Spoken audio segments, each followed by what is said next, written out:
welcome to the Progressive Queens. As you can see, we are ready to go. We're here with myself, Tracy, and I'm here with four amazing progressive women. We're all going to have a great time talking about progressive issues. It's going to be a great discussion. I'm going to let everybody introduce themselves first. And I'll start with you, Mickey, and then we can go with Catherine second, and then Talisha, and then, okay, so Kim will go last. And so, Mickey, introduce yourself briefly. Okay, my name is Mickey. Hi. I have been a progressive since JFK. So I've been at it for a while, which is why I have no patience anymore for the Dem Party and what's going on now. That's about it. Okay, Catherine, you're next. Hi, I'm the Canuck in the group, and guess I've been a progressive since uni, so probably back in the 70s and 80s. Started protesting in the 70s, so I guess that would be about right. And looking forward, because I think the progressive solution is a global solution. It works with absolutely everything, climate crisis, everything. We need to go forward into the future, and we need to do it now. Absolutely. And Talisha, you're next. Hi, everyone. My name is Talisha Conklin. I've been a progressive for about 4 years now. Finally got my wake up juice when Hillary lost. And so I'm trying to fight that progressive fight and get us some progressive representation so we can take care of everyone, not just the top 1%. Absolutely, ma'am. You go right ahead.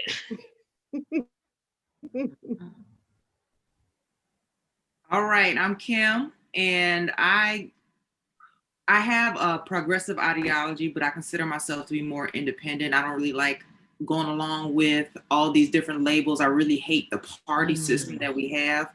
And if you think back and look back in history, George Washington, one of the founding fathers, the first president, said that he didn't think that we should have political parties in the United States because it would divide the people. And here we are. So while I do love and follow the progressive agenda, I consider myself independent.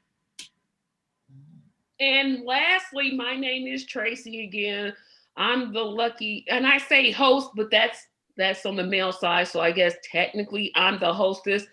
I have been progressive a long, long time. I voted for Ralph Nader way back when I first got eligible in 1992. That, oh gosh, I'm old. But I voted for Ralph Nader. Then skipped a couple years, went with Obama. We're not going to discuss that today. But and then finally in this past election, went back to my progressive roots. And so I look forward to discussing progressive ideologies, and mainly how do we get progressives not only on the ballot, but past this whole idea of the 5% that we always want to seem to hit nationally, when I'm like, no, we need to start winning, because the slogan of this show is always going to be something that say, we've got a country to save. America is just in bad, dire straits. There's no health care. I mean, there's health care, but it's unattainable for most working people. Most of us who work, our insurance is based on that employment. We lose our job, then our insurance is gone. Yes, there's Medicaid, but Medicaid isn't the most easily thing to qualify for. But we'll get into all of that in later shows. So today we have two topics. We're going to first talk about money and politics and how we think that affects the whole progressive/independent movement. And then we're going to talk about can the Democratic Party be saved? And if so, what it'll take, and if not, why it cannot be. So ladies, we're going to jump right into money and politics and talk about how, personally, I think it's an evil thing. I think we should have publicly financed elections. I'm tired of politicians just basically having to sell their souls for $1.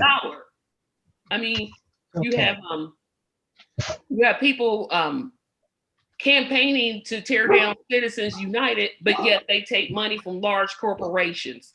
So you can all try to talk me down from this, or maybe you agree with me that there should be some sort of publicly financed elections to get these big, large corporations out of our politics. The one point I'd like to make before drop into US is this is a global issue. The corporations and, let's be honest, mainstream media have been controlling everything for a long time on what the people are hearing. And it seems it doesn't matter what the people want to vote for, what they need. The agenda seems to be made up in, let's be honest, a boardroom somewhere, and nobody really cares what we need and what we want. And the campaigns just seem a revolving flush money system with the mainstream media. Here, we'll donate to make sure you win, and that money goes to the mainstream media. And in a lot of cases, it literally is coming from the owners of the mainstream media in support of the political parties that they want to win. And it just keeps churning and churning, and nothing happens for the people. Exactly. And the thing that makes me always want to scratch my head is you can't really blame the corporations for getting money, because look at what they get. They donate a few $100,000 and they get millions and millions of dollars in contracts. So if I'm evil corporation ABCD and I'm just donating $100,000, but I'm getting these huge $1 million contracts, well, shoot, that's all it takes for me to get something. Let me donate hundreds of thousands of more and see how well this can go. I wonder, how can we be effective in stopping that flow of money? I know we have some candidates that take the small dollar donations, but those are, to be honest, few and far between. One of the interesting things right now that is playing out right now is with SCOTUS. And this is really going to show what the danger was in allowing SCOTUS to go conservative. Right now, there's a case being argued that that the US should not allow for enslavement from big corporations in other countries, allowing the people to be enslaved. That's what's being argued in SCOTUS right now. And the fact that it's even there is absolutely deplorable. It shouldn't even be a discussion. Nestle should not be allowed to do what they have done, and neither should any of these other corporations, no matter where it is in the world. But the fear is, if this case goes forward and those corporations win, and again, exactly as Tracy said, those two corporations paid a lot of money to various politicians, and now they've got a Supreme Court that will probably go the way they want. It's been proven before. I agree, and I really think one of the bigger issues is we need it. I think the money that we're talking about right now is a symptom. Mm-hmm. I really believe it's a symptom. It's not the root problem. I think what needs to happen is legislation needs to be enacted to prevent that. I don't feel like corporations should be able to go and lobby, because it's supposed to be for the people, by the people, Exactly. not for the corporations, by the corporations. These corporations have spent thousands, if not millions, lobbying Congress and Senate to try to get regulations and legislations passed that's going to support their endeavors. Mm-hmm. That should be illegal. I don't think that should be a thing that should be allowed. Lobbying should be eliminated. I don't know how this, the minute you're there representing a corporation, I'm sorry, then you're not there for everyone. You're there to benefit your corporation. And their interests, absolutely. And, yeah. Absolutely, but where are we going to find the politicians? I mean, there's a couple of politicians that have proposed that, but they get in hearings and it stopped. I know that I can't even think of her name, not AOC, the other one. She's from Michigan. Talisha. Yeah. She proposed something similar and it just got nowhere. I mean, she wrote a bill, got no hearing. So yes, I absolutely agree with you. We need legislation, but we need people in Congress that are going to allow that legislation to go forward, because there is a legislative process. And that's where term Well, limits they come into won't. play. Yep. We need And- term limits. Absolutely. Absolutely. Nothing is going to set a fire under them. I personally do not think that us, putting the pressure through calling them is going to work. We have to take their jobs. We have Mhm. to let Fire them know them. that you work for us. And right. I think right now we especially me, I know me, I'm guilty of it. I can speak for Talisha. I idolize certain politicians. And so we get them to the point where they're at star status to kind of like, they're doing us a favor. No, you work for us.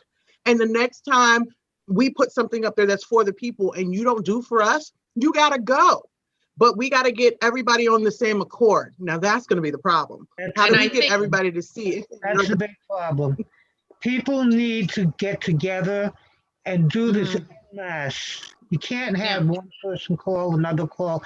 We need masses of people to get through to these bought politicians. And Right. like Kim said, it isn't a party thing. And then the message is, we're not Republicans, we're not Democrats, we're not anything. We're people saying, you know what, you're not doing your job, you're fired, and let's move on. And tell people, like, are you benefiting from any of these politicians? Because Right. from what I can see, no one else is. So let's get it done and get rid of them. And Right. maybe go forward with that message. Vote them out. Absolutely. And that's Democrats, Republicans, and that's the message to carry forward. You know what? We're all sick of it. Exactly. How do we get to the people? Look at McConnell. 36 years in the Senate. Oh, One of the poorest states in the country with education and healthcare. They take in 2.7 times more in benefits than they pay in taxes. They just voted him in again after 36 years. I just can't. I can't fathom that. Ooh. How do you get through to people like that? We do. We kind of, and oh, sorry. Go ahead, Talisha. Thank you. Well, I would just kind of hand you a little twist on that one. Yeah, McConnell's horrible, right? He gets them with the whole, maybe I'll put these judges in there so you can regulate a woman's body and tell gay people what they can and cannot do, right? Or what trans people are and are not allowed to do, right? So that's how he gets them. But when we had a viable candidate, we had somebody in Cory Booker. Oh, not Cory Booker. I just threw No, up. not Cory. Charles Don't do Booker, it again. who was willing. Charles. Charles Pedestal. Booker, who was, I just said I threw up in my mouth. I caught myself, ladies. But we had a candidate in him that was fighting for those progressive policies. And what does the Democratic Party do? Not small d, us who know the right thing. Big D Democrats that are in office collecting fat checks and lobbyist money. They put up Amy McGrath, Republican light, so they could do what? Get more money. They don't care about the policy. I mean, So she called it's herself very systemic. She called herself a Trump Democrat, and I still was like, okay, What is that? What is that? And that's why I guess What is that? I admire people like Jamal Bowman and Cory Bush so much, because they're saying, I'm like, why can't these people be my representatives? Why? Okay, Right. one, I don't live Right. in their areas. I know that. But still, why can't my representatives have that in mind? They've done exactly what I think needs to be done. They went to the people. And I Right. think that's why they win.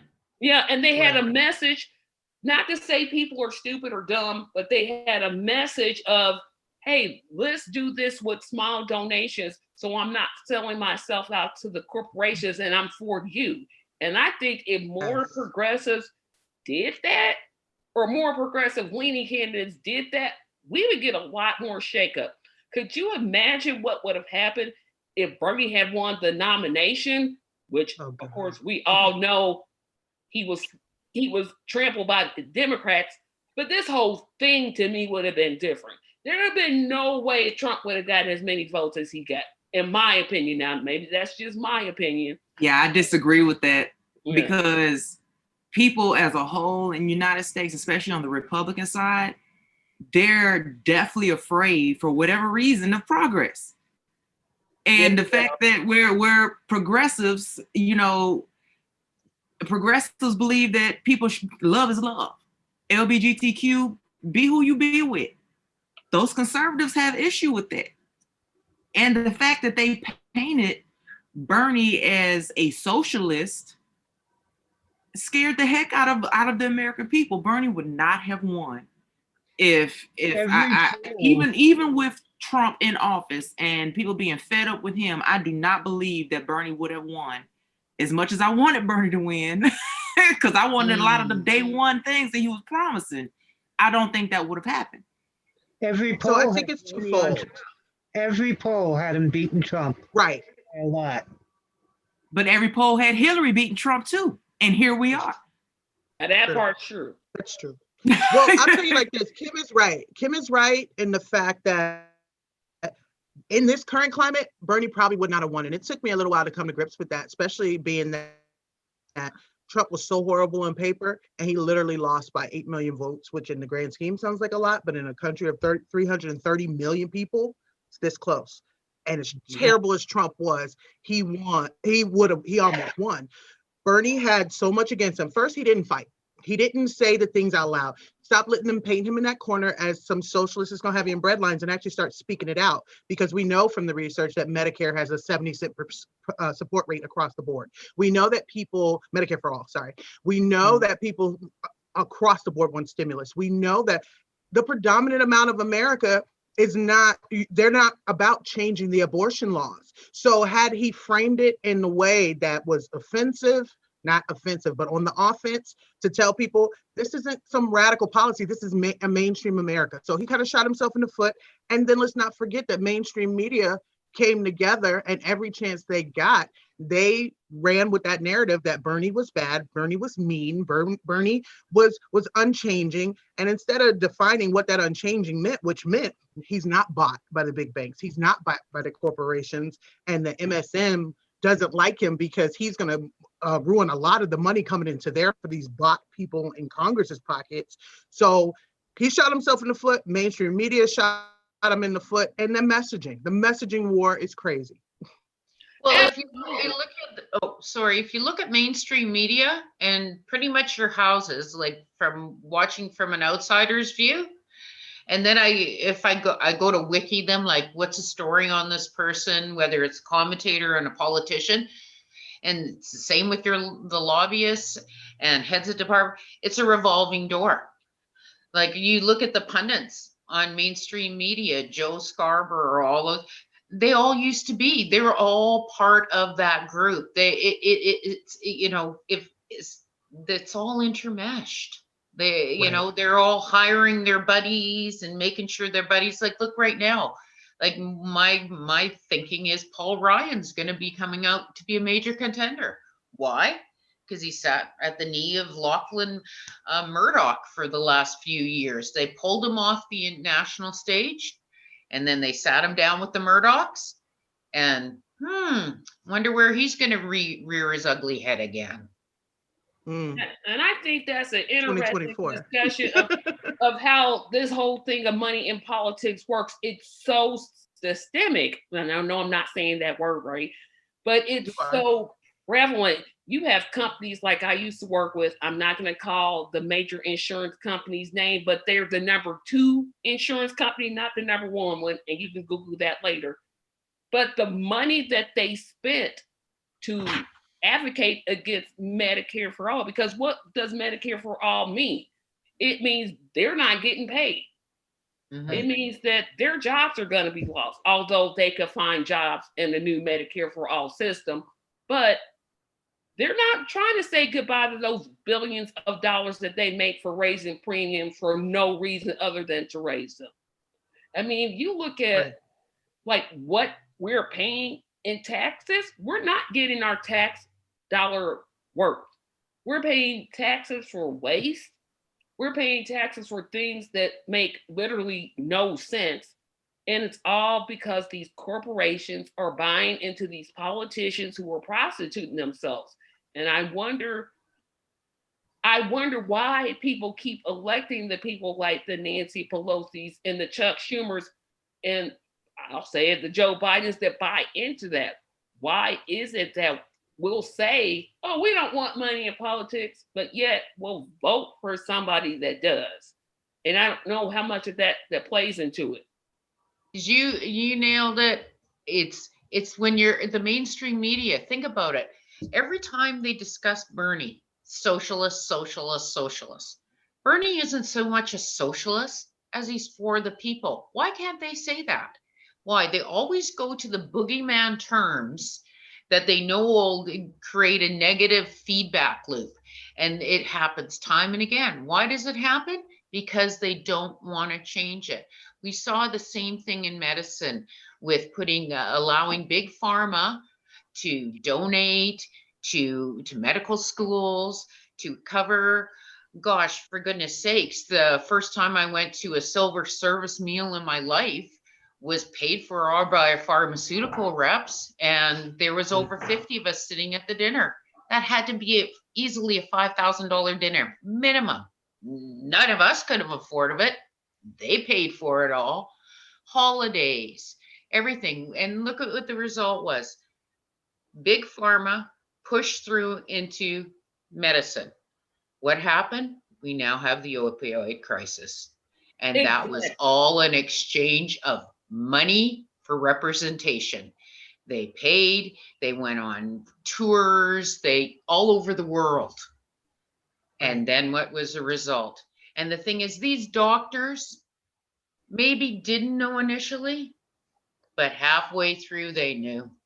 But those checks were darn good. And they still get checked. I mean, if you think about it, because I go to the doctor a lot because I have a pre-existing condition, I'm always bamboozled or presented with new drugs. I'm like, okay, wait a minute. I am not a medicine cabinet. We got to stop this. I mean, every time it's like, who is talking to you all? I didn't even realize that pharmacy companies are sending reps to doctors' offices. Oh, shoot. Oh, gosh.